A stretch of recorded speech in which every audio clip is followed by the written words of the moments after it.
Hi, welcome back. In my previous video, the 3 questions, an interesting story from Unit 1 of Class 7 English Reader of CBSE syllabus was narrated. And in this video, the rest of the story will be transacted. Before going through the transaction, let us recapitulate the story. Once upon a time, there lived a king who was ruling a kingdom.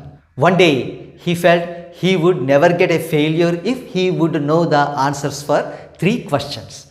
What are those 3 questions? The first question is here.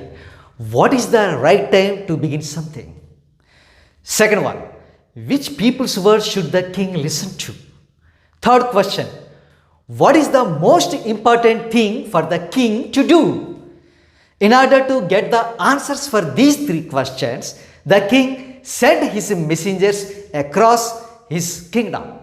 However, the king could not get the answers from the wise men of his country because they came up with divergent answers. They perplexed his mind. Eventually, the king decided to visit a hermit who was residing in the nearby forest. The king, along with his bodyguard, went almost near to the location of the hermit. Thereby, king got down his horse and left his horse to his bodyguard. Thereupon, the king was walking alone to the hermitage of the hermit. Finally, he visited the hermit. By the time the king visited the hermit was digging the bed to sow the seeds for plantation. The king then posed all the 3 questions to the hermit. However, the hermit kept mum. The king reiterated his questions. Even then, the hermit maintained stoic silence by doing his work. After some time, the hermit got exhausted with his work. The king took the spade of the hermit and asked him to take rest under the shade of a tree. Then king started digging the beds to sow the seeds. The king continued his work for a couple of hours. Later, the king again asked the same questions to the hermit. In spite of giving the answers to the king's questions, beckoned at one side and said, "Look, somebody is coming towards us." Yes, somebody is coming towards them. Who is that person? Let us go through the rest of the story. The king turned down and saw a bearded man running towards them. A bearded man was running towards them. His hands were pressed against his stomach, from which blood was flowing. Oh my God! The bearded man's hands were pressed against his stomach, from which the blood was flowing. When he reached the king, he fainted and fell to the ground. Finally, having reached the hermit, the bearded man fainted because there was a big wound and through which the blood was flowing. The king and the hermit removed the man's clothing and found a large wound in his stomach.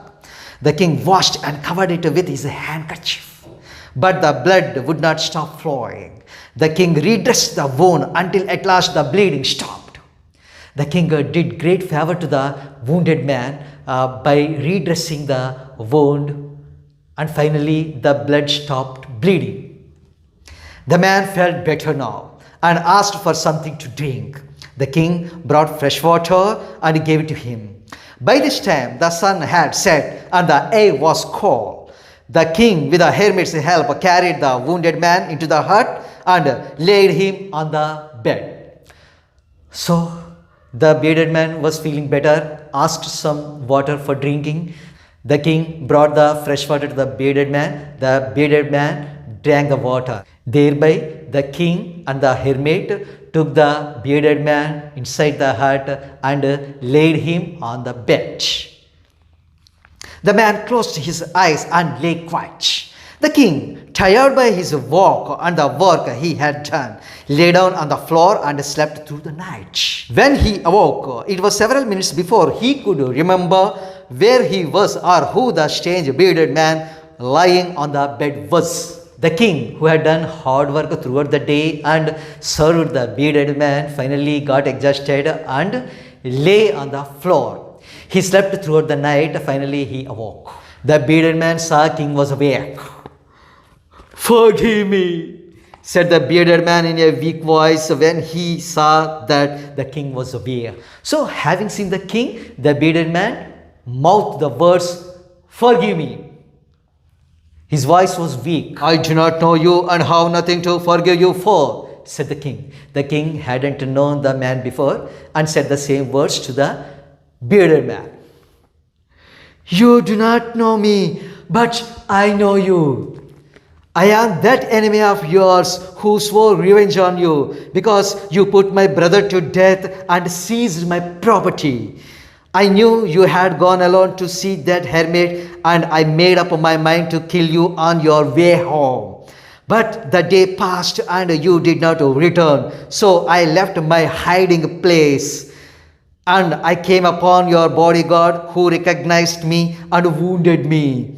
I escaped from him, but I should have died if you had not dressed my wounds. I wished to kill you, and you have saved my life. Now, if I live, I will serve you as your most faithful servant and will order my sons to do the same. Forgive me." So, it's now evident that the wounded man was none other than an enemy of the king. Previously, the king put the wounded man's brother to death and seized the property of the wounded man. And then wounded man swore to revenge on king and was waiting for a chance. The king himself gave him the chance by walking alone to the hermitage of the hermit. But then what happened later? The bodyguard, who happened to see the bearded man following the king, made him wounded. So, with the blood flowing down continuously, the bearded man rushed to the hermitage. And the rest of the story is known to us. The wound of the bearded man was redressed by the meat, thus saved his life. Now, the bearded man is completely a changed man. He was in full of gratitude towards the king. He was even ready to become the faithful servant of the king. Also, he would like to order the same to his sons to render their services to the king as servants. So, that's the story of the wounded man. The king was the elated man now. The king was very happy to have made peace with his enemy so easily and to have won him over as a friend. He not only forgave him but said he would send his servants and his own doctor to look after him, and he promised to give back the man his property. The king was the elated man. He showered a couple of boons to the bearded man. The king decided to send his servants along with his own doctor to look after the wounded man. Furthermore, the king also decided to give back the property which was seized before. Leaving the wounded man, the king went out of the hut and looked round for the hermit. Before going away, he wished once more to get answers to his questions. The hermit was on his knees, sowing seeds in the beds that had been dug the day before. The king went up to the hermit and said, "For the last time, I beg you to answer my questions, wise man." The king also decided to take a leave of the hermit. Before leaving, he would like to know the answers for his 3 questions. By the time the hermit was sowing the seeds in the beds which had been dug a day before by the king reiterated his questions to the hermit. Now, will the hermit answer the 3 questions of the king at least now? Let us go through the rest of the story. "You have already been answered," said the hermit, still bending down to the ground and looking up at the king as he stood before him. It's a huge shocker. The hermit said that the king's questions were already answered. But how? In which manner? "How have I been answered? What do you mean?" Much to his surprise, the king asked the questions, "How have I been answered, my dear wise man?" The hermit continues. "Do you not see?" replied the hermit.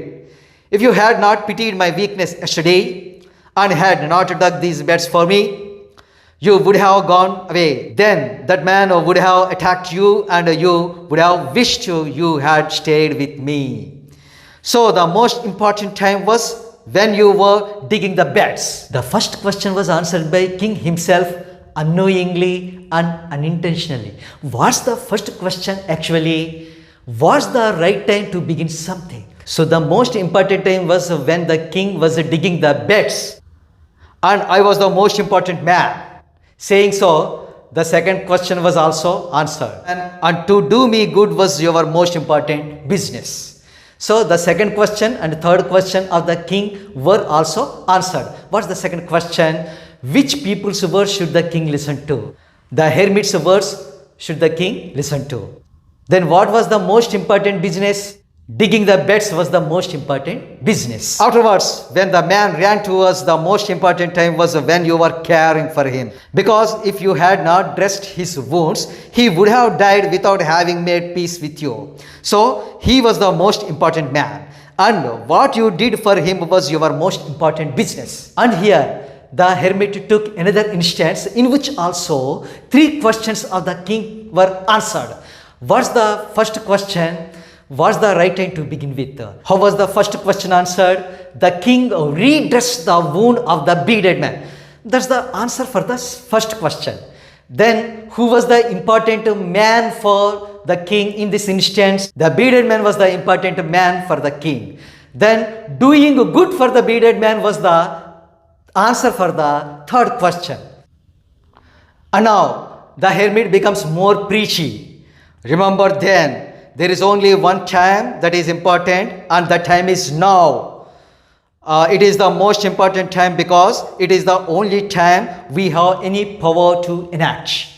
Then, in general, the first question should be answered as now. What is the right time to begin something? Now only.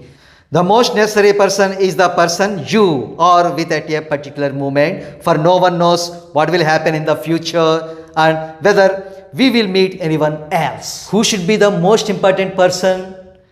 The most important person should be none other than you in general sense. In the story, it should be king. In general sense, it should be you. The most important business is to do that person good, because we were sent into this world for that purpose alone. And the most important thing for us to do is that doing good to the fellow beings. That should be the answer for the third question. In this way, the hermit answered the king's question quite sensibly and philosophically. Having been impressed with the answers delivered by the hermit, the king left to his kingdom with much amusement and ruled his kingdom for a long time. So that's the end of the story. All is well that ends well. And let us go through some important words and their meanings. Look at here. Faithful. Faithful means loyal. Second one, seized.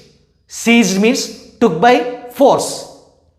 Third one, wood or woods. Wood or woods means a small forest. Next one, beds. Beds mean small patches of ground for plantation. Once again, beds mean small patches of ground for plantation. Next one, affairs. Affairs means things or matters or business. Last one, hermit. Hermit means a person who lives alone and leads a simple life. Once again, hermit means a person who lives alone and leads a simple life.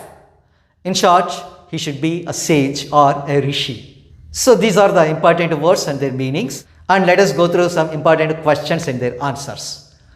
Who was the bearded man? The bearded man was an enemy of the king. Who did the bearded man approach? The bearded man approached the king and the hermit. What kind of help was offered by the king to the bearded man? The king redressed the wound of the bearded man until and at last the bleeding was stopped. Were the 3 questions of the king answered by the hermit? Yes, the 3 questions of the king were answered by the hermit. What's the first question? What's the right time to begin something? In general sense, what should be the answer? The right time to begin something is now only. Then, who is the most important person? The most important person should be you. Then, what is the third question? What is the most important thing to do? The most important thing to do is doing good to others. So, this is all about the story of 3 questions from Unit 1 of Class 7 English Reader. In my next video, I will be coming up with textual exercises and their answers. Don't miss it. Thanks for watching.